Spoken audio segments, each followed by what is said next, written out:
Այսօր խորհրդարանում կառավարության անդամները պատասխանել են պատգամավորների հարցերին։ Ես ուզում եմ, որ կառավարության անդամները ունենան կաբինետից դուրս շատ օրեր։ Ես էլ հետևում եմ այդ գործելակերպին, ասել է վարչապետ Նիկոլ Փաշինյանը։ Կլինեմ այն համոզմանը, որ ինչ որ պետք է որ նկատի Հայաստանի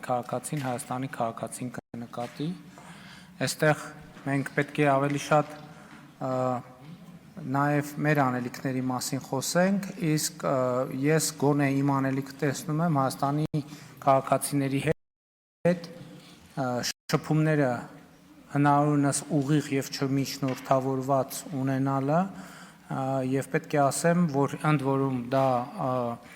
երբեք չի ընդհատվել ակտիվ մարզային հանդիպումներ են ունենում, ուղիղ շփումներ են ունենում քաղաքացիների հետ, իսկ արդեն ծանոթ ձեռագիր է նա, որ եթե դու պաշտոնյան անմիջական մոտ տարածությունից քաղաքացի տեսնում է, ուրեմն դա ուղիղ ապացույցն է նրան, որ կառավարությունը կամ քաղաքական մեծամասնությունը պատրաստվում է արտահերթ ընտրությունների։ Իսկ մենք ինչպես եւ նախկինում չենք պատրաստվում արտահերթ ընտրությունների, մենք զբաղված ենք մեր ամենօրյա աշխատանքով եւ քաղաքացիների հետ շփումը դրա շատ կարեւոր մասն է։ Իմիջիայլոց ես նաեւ ուզում եմ ասել, որ կառավարության մեր գործընկերները ներկա են, ես կառավարության նիստերում եմ ասում ու հորդորում եմ, խնդրում եմ, նաեւ պահանջում եմ եւ նաեւ հանձնարարում եմ, որ կառավարության անդամները ունենան նաեւ կաբինետից դուրս աշխատանքային հնարավորինս շատ օրեր եւ ես հիմա նաեւ փորձում եմ օրինակ ծառայել նման գործելակերպի, ինչ վերաբերում է հիբրիդային պատերազմներին, գիտեք ինչ, ես այդ ամեն ինչին վերաբերվում եմ հետեւյալ կերպ, մեր էներգիան սխալ ուղղությամբ եւ սխալ տեղ ուղղորդելու փորձ եմ ես դա որպես դիտարկում, ունենք մենք ասելիք, մենք ասելիքը պետք է ասենք ժողովրդին եւ ժողովուրդը էլ եմ ասում, ինչին պետք է ուշադիր լինի, ուշադիր կլինի։ Հիմա ասենք օրինակ հանրապետությունում 16 միլիոնի ծրագրով 2000 տուն է կառուցվում, 2000 տուն սահմանամերձ գյուղերում։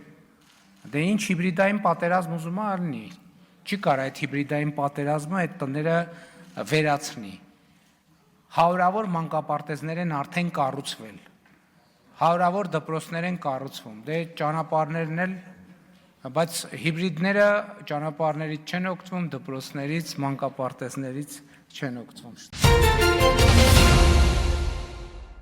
Վարչապետ Նիկոլ Փաշինյանի գլխավորությամբ տեղի ունեցել աշխատանքային խորհրդակցություն Հայաստանի Հանրապետության եւ Եվրոպական միության միջև համապարփակ ու ընդլայնված գործընկերության համաձայնագրի իրականացման ընթացքի եւ Հայաստան-Եվրամիություն համագործակցության շրջանակում իրականացվող ծրագրերի վերաբերյալ։ Քննարկմանը մասնակցել են Հայաստանի գործադիր եւ օրենսդիր իշխանությունների ներկայացուցիչները, Հայաստան-Եվրամիություն գործընկերության շրջանակում ներգրավված պատասխանատու պաշտոնատար անձինք։ Խորհրդակցության ընթացքում փոխվարչապետ Մհեր Գրիգորյանը ներկայացրել է համաձայնագրի կիրարկման ուղղությամբ կատարված աշխատանքները, արձանագրված առաջընթացը, ինչպես նաեւ մի շարք ոլորտներում իրականացվող բարեփոխումների ընթացքը։ Մասնավորապես անդրադարձ է կատարվել օրենսդրական բարեփոխումների կառավարման համակարգի բարելավմանը, արդարադատության մարդու իրավունքների, տնտեսական մրցունակության շրջակա միջավայրի պահպանության եւ թվային ոլորտում նախաձեռնված ծրագրերին։ Քննարկվել են համաձայնագրի իրագործման հաստատված ժամանակացույցին վերաբերող հարցեր։ Զեկուցվել է, որ առանձին ուղղություններով արդեն իսկ արձանագրվել են դրական արդյունքներ, որպես համագործակցության առանցքային օրինակներ ներկայացվել են արդարադատության բարեփոխումների օրակարգի առաջխաղացումը,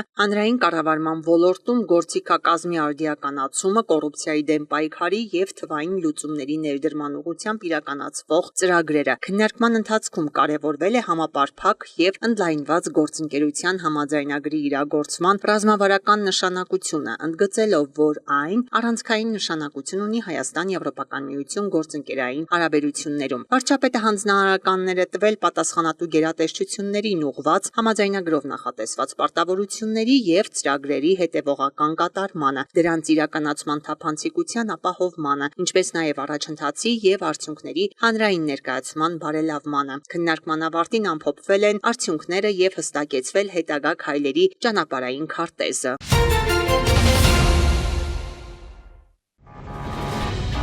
ճշգրիտ հաշվարկ, վճռականություն, համարձակություն ու թիմային համագործակցության ունակություններ։ Սրանք այն գրավականներն են, որոնց շնորհիվ Պաշտպանության նախարարության ռազմական ոստիկանության հատուկ գումարտակի զինծառայողները լուծում են իրենց առջև դրված ամենատարբեր խնդիրները։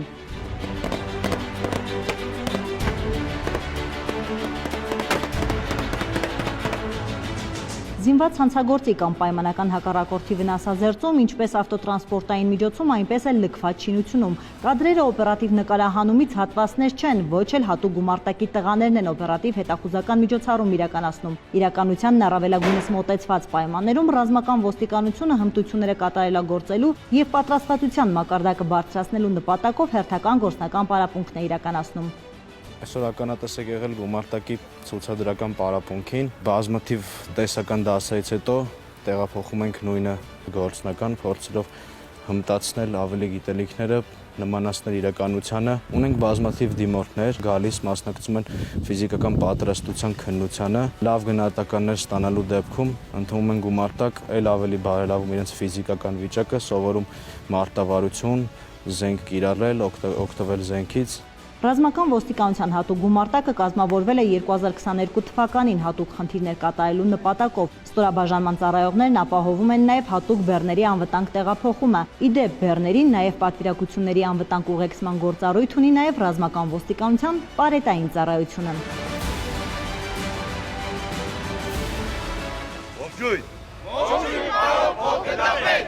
Ամեն օր ճիշտ նույն ժամին պարեկների կարգախմբերը համապատասխան հրահանգներ ստանալով դուրս են գալիս երթուղի, հայտնաբերելու հնարավոր կարգազանց զինծառայողների։ Իրականացնում են ծառայություն ինչպես հետիոտնային, այնպես էլ շարժական երթուղիներով։ Վերջինս լիազորված է ստուգելու նաև Պաշտպանության նախարարության հաշվեկշռում հաշվառված տրանսպորտային միջոցները։ Ծառայություն ենք իրականացնում քաղաք Երևանում, փողոցներում, հասարակական այլ վայրերում, երկաթուղային կայարաններում, ավտոկայարաններում։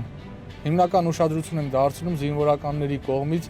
կարգ ու կանոնի, համազգեստի կրման կանոնների, բարեկրթության նորմերի պահպանմանը։ Արձանագրված խախտումները սահմանված կարգով ներկայացնում ենք զորամասերին։ Իրավախախտման վերաբերյալ ծանոթությունները ստանալուց հետո վերադաս հրամանատարությունը ծառայողական քննություն է նշանակում, որոշելու թե կարգազանց զինծառայողը կամ ՊՆ պետհամարանիշով մեքենայի վարորդը կարգապահական ինչ տույժի պետք է ենթարկվի։ Կարգապահական տույժի տեսակների, կանոնագրքային փոխհարաբերությունների ու հանցագործության պատճառների մասին դասընթացներ կազմակերպվում են բոլոր զորամասերում։ Հանդիպումները, իսկ անհրաժեշտության դեպքում առանձնազրույցները անցկացնում են ռազմական ոստիկանության քրեական հետախուզության բաժնի ծառայողները։ Մեր բուն նպատակը չէ կատարված հանցագործությունները բացահայտել, այլ ընդհակառակը։ Աշխատում ենք վերհանել այդ հանցագործությունները ծնող պատճառները, աշխատում ենք զինվորների հետ, փորձում հասկանալ ինչպիսի խնդիրներ ունեն, ինչն է իրենց անհանգստացնում, ինչպիսին է տրամադրվածությունը ծառայության նկատմամբ, աջակցում սատարում ենք, որպեսզի կարողանան անխոչնդոտ կերպով իրականացնել իրենց ծառայությունը։ Ամենօրյա ռեժիմով տարածքային բաժանմունքների հետ համատեղ իրականացնում են օպերատիվ հետախուզական միջոցառումներ, պրոֆիլակտիկ դասերակցական միջոցառումներ շեշտը դնելով, որպեսզի զինված ուժերում կանխվի ոչ կանոնագրքային փոխհարաբերությունը եւ նվազեն հանցագործության դեպքերը, որովհետեւ ցանկացած պարագայում զինված ուժերը շատ մեծ դեր են կատարում մեր պետության մեջ եւ ամեն մի դեպք, ամեն մի պատահարը պետք է բացառվի։ Ռազմական ոստիկանության մյուս ստորաբաժանումները եւս ամենօրյա գործառույթներն իրականացնում են պատասխանատվությամբ ու բարձր արհեստավարժությամբ, ինչին իր հերթին նպաստում է կամավորատեստավորման գործընթացը, ըստ այդմ արդյունակ աշխատավարձը։ Ռազմական ոստիկանությունում զինծառայողները կարևորում են ատեստավորման գործընթացը եւ ուզում եմ նշեմ, որ զինծառայողները բավականին մեծ քանակությամբ մասնակցել են ատեստավորմանը եւ ունենք գոհացնող արդյունքներ։ Նշեմ նաեւ, որ ես ինքս մասնակցել եմ ատեստավորմանը եւ ստացել եմ լավ գնահատական։ Վաղուց է կոտրվել այն կարծրատիպը, թե զինծառայողները ռազմական ոստիկաններին չեն վստահում։ Նշում են սպաներն ու հավելում, անում են ամենը, որպեսզի իրենց աջակցությունը զգան ու գիտակցեն, որ կարգապահության ամրապնդման դեպքում նվազագույնի կհասնեն հանցագործության դեպքերը։ Արդյունքում էլ ավելի կբարձրանա բանակի պաշտպանունակությունը։ Ռազմական ոստիկանության արդյունավետ աշխատանքի խոսուն վկայությունը գլխավոր դատախազի կողմից օրերս ներկայացված վիճակագրությունն էր, որի համաձայն 2024 թվականին զինված ուժերում գրեթե կրկնակի կրճատվել է մահվան դեպքերի թիվը, ինչպես նաև նվազել է արձանագրված հանցագործությունների թիվը։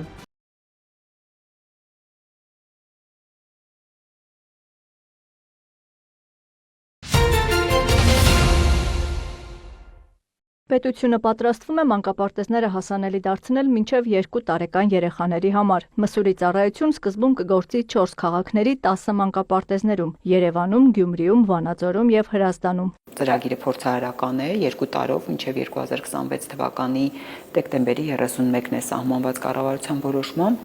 Կառավարության նիստերից մեկում որոշում է կայացվել, որ մսուրի այդ խմբերը պետք է գործեն պետական բյուջեի ֆինանսավորմամբ, այսինքն ընտանիքների համար լինեն անվճար։ Կրթության զարգացման մինչև 2030 թվականի պետական ծրագրով թիրախային ուղղություն է բոլոր խոշորացված համայնքներում մսուրի ծառայությունները հասանելի դարձնել։ Խմբերի ընդհանուր թիվը հասցնել 300-ի։ Տեմպերն առայժմ դանդաղ են, 10 խումբ ունենալու թիրախը սահմանված էր դեռևս 2024 թվականի համար։ Առաջիկայում արդեն պլանավորում ենք բոլոր նախապատրաստական աշխատանքները կավարտվեն, որովհետև կան մանկապարտեզներ, որոնք նորակառույց են, շենքային պայմանները ամեն ինչ ապահովված է, նորմալ են, բայց կան մանկապարտեզներ, որտեղ խմբասենյակները կոսմետիկ վերանորոգման կարիք ունեն։ Հայաստանի պետական մանկապարտեզներում վաղուց չեն եղել մսուրի խմբեր, ու քանի որ այդ տարիքի երեխաները հատուկ խնամքի կարիք ունեն, նախարարի տեղակալի խոսքով նաև լուրջ նախապատրաստական աշխատանքներ են պահանջվում։ Անհրաժեշտ գույքի ցանկն է մշակվել, առողջապահության նախարարության հետ աշխատում են սննդի չափորոշիչները վերանայելու ուղղությամբ, նաև դաստիարակների ու դայակների վերապատրաստման ծրագիր է մշակվել։ Նախատեսվում է, որ մինչև 2 տարեկանների խմբերը կգործեն այս տարվանից, իսկ դրանց նպատակ նստարաքսիա Սվաջյանի մեկը չէ։ Բազմաթիվ հետազոտություններով ապացուցված է, որ երեխան որքան շուտ է ներգրավում կրթական գործընթացում,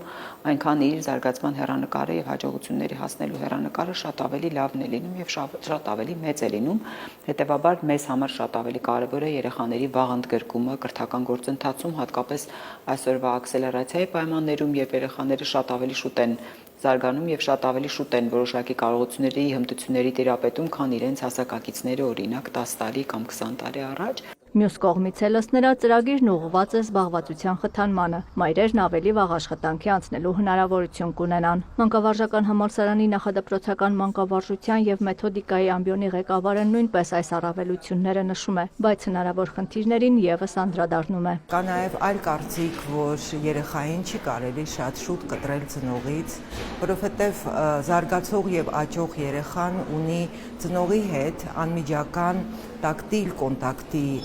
պահանջ եւ պահանջմունք եւ այստեղ է ձևավորվում երեխայի հուզական ոլորտը, նրա սոցիալ-անձնային շփումների հետագա հաջողության գրավականը հանդիսանալով ծնողի ներկայությունը երեխայի կյանքում, հատկապես նրա կյանքի 0-ից 2 տարեկանի հատվածում խիստ կարևորվում է։ Ամեն դեպքում ըստ նրա դրականը թերևս գերակշռում է։ Եթե մենք փորձենք կշռել եւ համեմատել դրական եւ բացասական կողմերը, ապա իմ թվարկածից երևի թե կգերակշռի ավելի շատ դրականը այն առումով, որքանով որ ծնողն է որոշում երբ կտրել սեփական երեխային իր հոգացությունից եւ երբ չկտրել։ Այստեղ պետությունը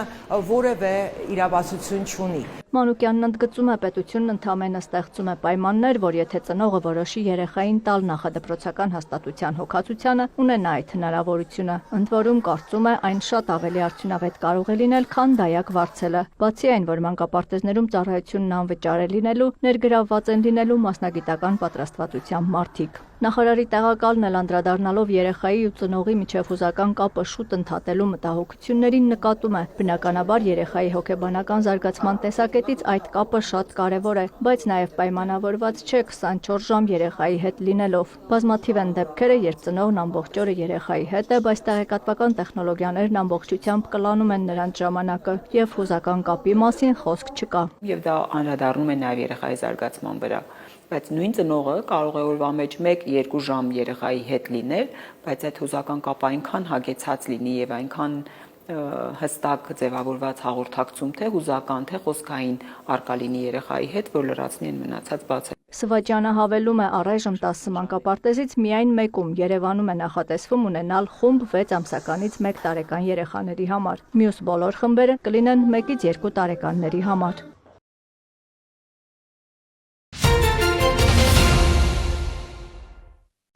Հնդկաստանը գիշերը հայտարարել է Պակիստանի դեմ սինդուր գործողության մասին, Նյու Դելիից նշում են Իսլամաբադը պատրաստվում էր ահաբեկչական նոր հարձակումների, ուստի հարկավոր էր կանխել հնարավոր ագրեսիան։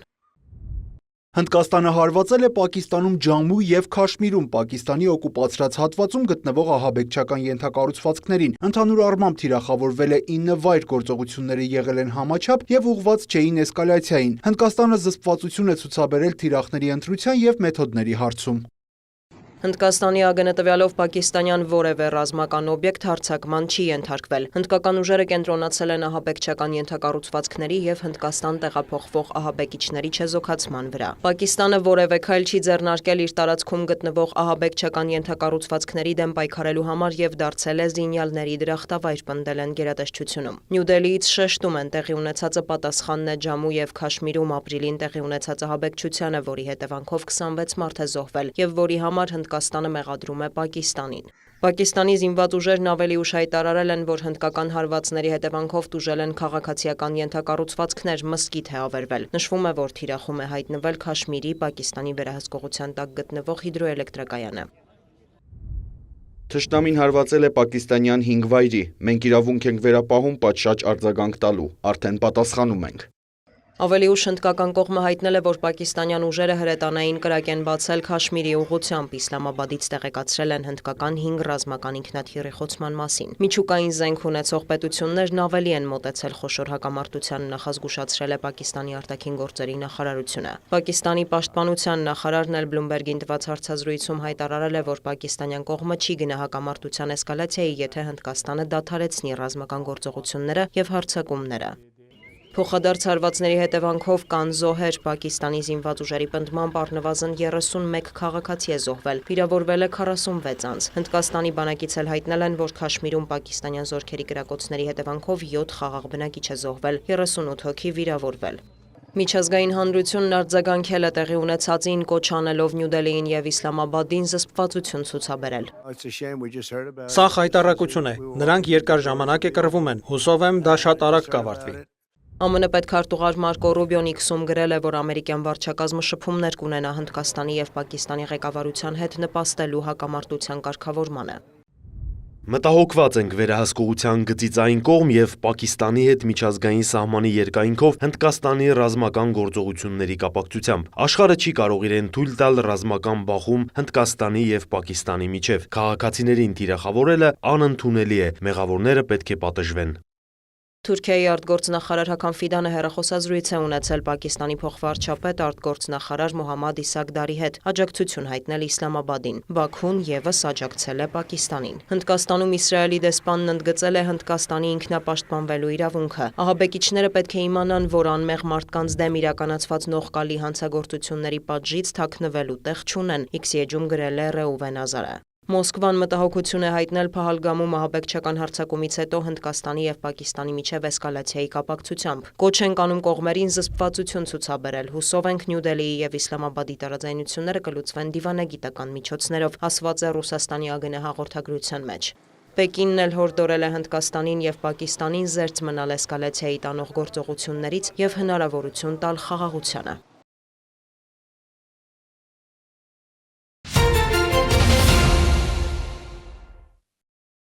Քաջարանի 35 երեխա օգտվում է սոցիալ-հոգեբանական, լոգոպեդի և այլ ծառայություններից։ Այդ աջակցությունն առավել համակարգված դարձնելու համար Ծագիկավանում բացվել է ապահով կենտրոն։ Ներառում Հայաստան կրթական և սոցիալ-իրավական հասարակական կազմակերպությունն է հիմնադրել երեխաների զարգացման համալիր կենտրոնը։ Գործընկերություն հանուն Սյունիքի բարելաված համայնքային սոցիալական ծառայություններ ծրագրի շրջանակում։ Հանդիպմանը մասնակցել են ինչպես համայնքային ու մարզային իշխանությունների ներկայացուցիչներ, այնպես էլ կրթական հաստատությունների տնօրեններ, հասարակական կազմակերպությունների անդամներ ու ծնողներ։ Որպես կազմակերպություն սա մեր առաջին նախաձեռնությունն է, մենք իրավապաշտպան կազմակերպությունն ենք, շահերի պաշտպանություն ենք իրականացնում, նաև նեղ մասնագիտական աջակցություն, բայց սոցիալական ծառայություններ մենք սկսեցինք հենց Սյունիքի մարզում եւ հենց այս ծրագրի շրջանակներում եւ ուրախ ենք, որովհետեւ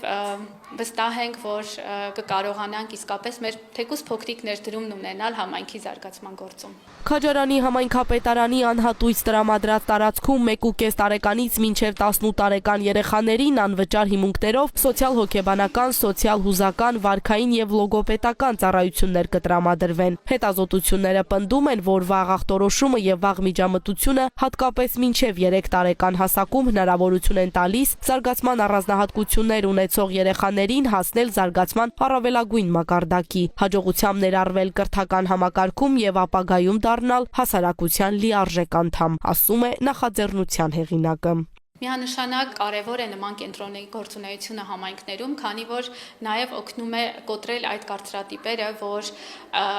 այդպես եթե երեխան ունի զարգացման հապաղում առանձնահատկություններ, պետք է պահել հասարակությունից մեկուսանալ ընտանիքներով։ Մի քանի տարի առաջ կարիքի գնահատման շնորհիվ վերհանված խնդիրները առանցքային դեր են ունեցել կենտրոնի բացման հարցում։ Լեռնաձորից Արմինեն 3-ամյա Հայկի հետ է գալիս ապահով կենտրոն։ Փոքրիկը խոսքի խնդիր ունի, համայնքում գործող կենտրոնը կօգնի ոչ միայն այլ քաղաք չհասնել, այլև որոշակի հաջողության հասնել։ Հայկը ծնվել է նապաստակի շուրջ գայլի երախ, ինքը բազում վիրահատություններ ա տարել, հետո ընթացքում արդեն զգացի, որ խոսակցականի հետ խնդիր ունի, ասեցին, որ այստեղ Ձաքի կավանում ինչ որ կենտրոն ա բացվելու ու աշխատելու են հոգեբան, լոգոպեդ, իր հետ մասնագետներ են աշխատելու, հետաքրքրվեցի, իմացա ու բերեցի բալիկին եւ դժգոհ չեմ, գոհ եմ, իր խոսակցականի հետ արդեն տարբերություն կա։ Ծրագրի շնորհիվ ձեռք են բերվել զարգացման տարբեր խաղեր, փափուկ, չոր կահույք, նաև հոգեմանկավարժական գնահատման գործիքներ, որակյալ ծառայություններ իրականացնելու համար։ Տարածքը շատ հարմար է, շատ համապատասխան է զարգացման կենտրոնին։ Ինչպես տեսնում ենք, մենք կողավորել ենք դիգդակտիկ նյութերով պատրաստել ենք եւ մեր աշխատանքները շատ կայուն ձևով իրականացնում ենք։ Իրականացնում ենք անհատական պարապմունքներ եւ խմբային պարապմունքներ։ Կենտրոն հաճախում են զարգացման խնդիրներ ունեցող բալիկներ եւ բնականոն զարգացում ունեցող երեխաներ։ Ըստ կարիքի գնահատում ենք երեխաներին եւ կազմում հատուկ պլան։ Եվ ըստ այդ պլանի իրականացնում մեր պարապմունքները։ Կազմակերպիչները նաև դասընթացներ են անցկացնում ծնողական համայնքի համար, նշում, եթե կա խնդիր, մի խուսափեք, լուծեք, ընթացք տվեք, հետո կարող է ավելի ուշ լինել։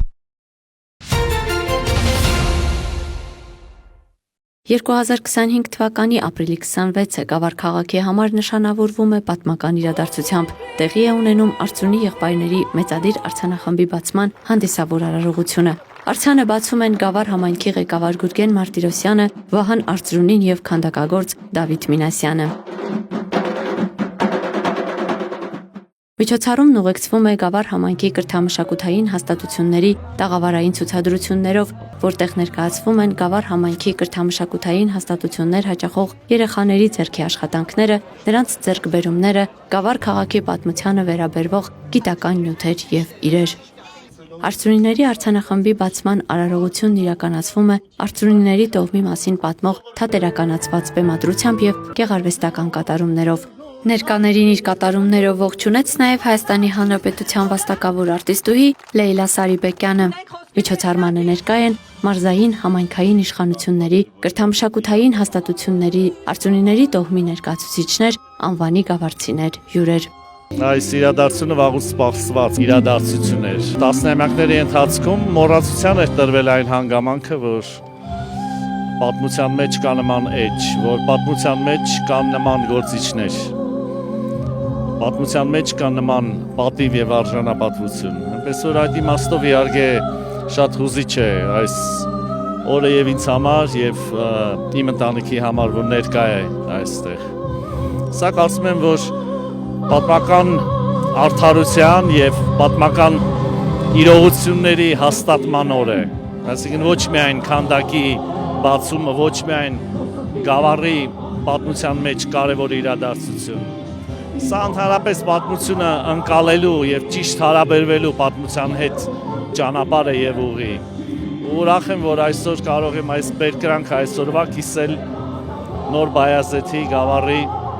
իմ հայրենակիցների հետ։ Արձանախմբում Բայազետի նշանավոր իշխանական տան ներկայացուցիչներ Բարսեղ, Մկրտիչ եւ Մարգար Արծունի եղբայրներն են, ովքեր 1830 թվականին կազմակերպել են արևմտահայերի գաղթը դեպի Արևելյան Հայաստան եւ այժմյան մեր բնակության տարածքում հիմնել նոր Բայազետ բնակատեղին։ Արծունիները հոգացել են նաև նոր բայազետցիների բարեկեցության մասին։ Նրանք եղել են մեծանուն բարերարներ եւ ազգային գործիչներ։ Բրոնզաձոյլ արձանախումբը ներկայացնում է պատմական այն պահը, երբ Արծունի եղբայրները որոշում են հիմնադրվող քաղաքի աշխարհագրական տեղանքը։ Կոմպոզիցիայի մտահաղացման հիմքում ընկած է ազգի պահպանման 3 կարևորագույն հիմնասյուն՝ հիշողություն, հավատք եւ ապագայի տեսլական։ Քանդակը լուր արվեստ է եւ վիզուալ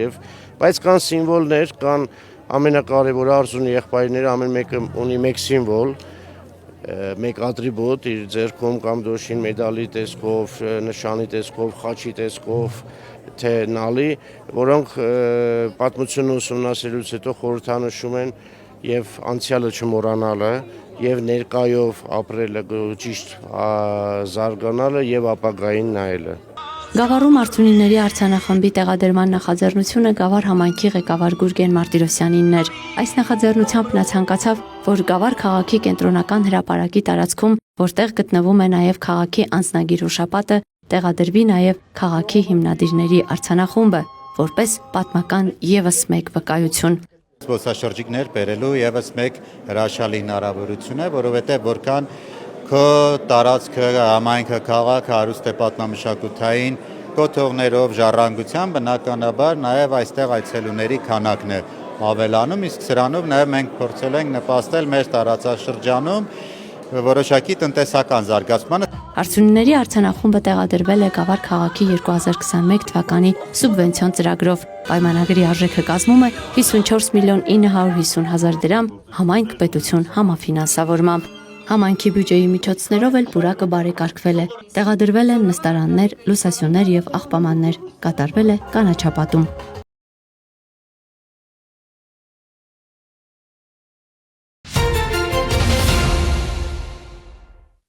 Քրեական ոստիկանության Երևան քաղաքի վարչության թմրամիջոցների անօրինական շրջանառության դեմ պայքարի բաժնի ծառայողները ստացել էին օպերատիվ տեղեկություն, որ Էջմիածնի բնակիչ տղամարդը համաձայնության գալով մի օտարերկրացու հետ Մաքսանեն ճանապարհով ձեռք է բերել մեթամֆետամին տեսակի թմրամիջոց Հայաստանում իրացնելու նպատակով։ Տեղեկությունը ստուգվեց, նաև ճշտվեց Էջմիածինցու ինքնությունը։ Զվարթնոց թաղամասի բնակիչ էր 26 տարեկան։ Ձեռնարկված լայնածավալ օպերատիվ հետախուզական միջոցառումներից հետո մայիսի 1-ին գիշերվա ժամը 2-ին Երևանի քրեական ոստիկանները Մայրաքաղաքի Արտաշիսյան փողոցում ձերբակալեցին 26-ամյա Էջմիածինցուն եւ նրա երկու համակարգացիներին՝ 39 եւ 40 տարեկան տղամարդկանց։ Վերջինիս վարած Opel Magnish-ի մեքենայով հանդերձ նրանք տեղափոխվեցին վարչություն։ 26-ամյա երիտասարդի խուզարկությամբ հայտնաբերվեց զիպ փականով փաթեթ, լցված ավելի քան 33 գրամ մեթամֆետամինի նմանվող զանգվածով։ Նրա մոտ կար նաեւ մարիխուանայի նմանվող զանգված։ Մեքենան տեղափոխվել է պահպանվող հատուկ տարածք։ Շենգավիթ վարչական շրջանի քննչական բաժնում նախաձեռնվել է քրեական վարույթ։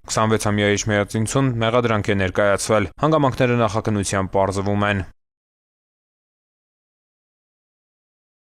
Քրեական ոստիկանության կազմակերպված հանցավորության դեմ պայքարի վարչության ծառայողները ստացել էին հերթական օպերատիվ տեղեկությունը Ապոյնի արդյունահանման վերաբերյալ։ Ըստ տեղեկության սահմանափակ պատասխանատվության մի ընկերության տնօրեն Մասիս համայնքի ղեկավարի որոշմամբ մեկ այլ ընկերությանը տրված ձկնաբուծական ջրավազանի կառուցման շինթույլտվության քողի տակ Զորակ գյուղում գտնվող 4 հեկտար հողամասում 2023 թվականի հուլիսից մինչ օրս առանց հատուկ թույլտվության կազմակերպել է Ապոյնի արդյունահանում։ Պարզվել է, որ այս ընթացքում արդյունահանված շուրջ 8000 խորանարդ մետր ավազակոպճային հանույթը Սայաթնովա գյուղում Ապոյնի կառուցված լվացման եւ տեսակավորման կետից իրացվել է շուրջ 46 միլիոն դրամով։ Պետությանը պատճառվել է առանձնապես խոշոր չափերի վնաս։ Ապոյնի ձեռնարկած իրական գործունեության եւ հողը փչացնելու հատկանիշներով Մասիսի քննչական բաժնում նախաձեռնվել է քրեական վարույթ։ Հանգամանքները նախաքննությամբ պարզվում են։